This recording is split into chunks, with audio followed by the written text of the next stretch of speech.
Sunny skies mean runoff and surge surfing in southern Colorado. Phil Lindemann, Krystal, 93 News. They're surfing the runoff at Great Sand Dunes National Park this week, where Medano Creek is flooding, leading to a rare phenomenon known as surge flow. For the strongest surges, it's almost knocking them over. That was Tom Snyder talking to Channel 7 News from the sand dunes this weekend. There's nothing like this anywhere else in the United States and very few places in the world.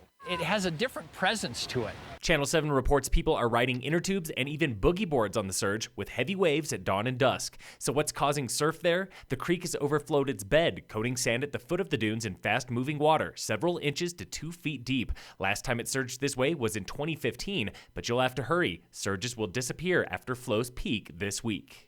Runoff is creeping closer to peak all across the Rockies. The Blue River at Farmers Corner topped out at 550 cubic feet per second Saturday, down to 509 this morning, 150 points higher than average. Tenmile Creek also topped out Saturday at 750 CFS, down to 495 CFS this morning, 20 points lower than the 60-year average. Experts expect peak runoff in Eagle County this week. Summit County rivers will not peak until late June or early July. It's the first summer of restricted access at Hanging Lake, a popular hike above I-70 and Glenwood Canyon, and for the first time in decades, the lake is not crowded. The Post-Independent reports a new reservation system from the U.S. Forest Service is working as planned and managing crowds at the lake, with an average of 20 people at any time this summer. That's cut in half from past years. A Colorado bill that lowers insurance costs by creating local insurance partnerships is a few federal signatures away from reality. Multiple agencies report the Health Reinsurance Act is under federal review right now. Governor Jared Polis signed that bill last month, authorizing groups like the Peak Health Alliance from the Summit Foundation. Those groups could slash rates by 20% for anyone on the healthcare marketplace beginning in 2020. The bill cuts costs statewide by promising state funding for high-cost healthcare.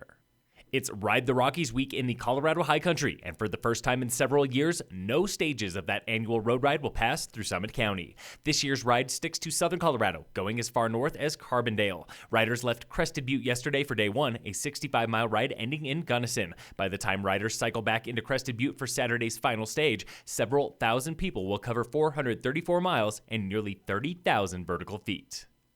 In sports, the Rockies lost to the Mets yesterday 6-1. The Bruins beat the Blues 5-1, forcing Game 7 of the Stanley Cup. Final game is Wednesday. Today, the Rockies play the Cubs in Denver. First pitch is 6:40, and the Warriors play the Raptors in Game 5 of the NBA Finals. Raptors are up 3-1. And in local sports, brought to you by American Family Insurance, the Weiss Agency, GoPro Mountain Games brought thousands of pro and amateur athletes to Vail this weekend, where Summit County locals took 6 podiums, including a first-place finish for Breck's Erin McGinnis, racing the women's 45-plus division at yesterday's road bike time trial. Breck's Taylor Sheldon finished 4th overall for the Ultimate Mountain Challenge, a weekend-long multi-discipline event. Vail locals Mike Closier and Josiah Madaw tied for the men's title, while Adrian Levnick of South Carolina won the women's crown. Phil Lindemann, Krystal, 93 News.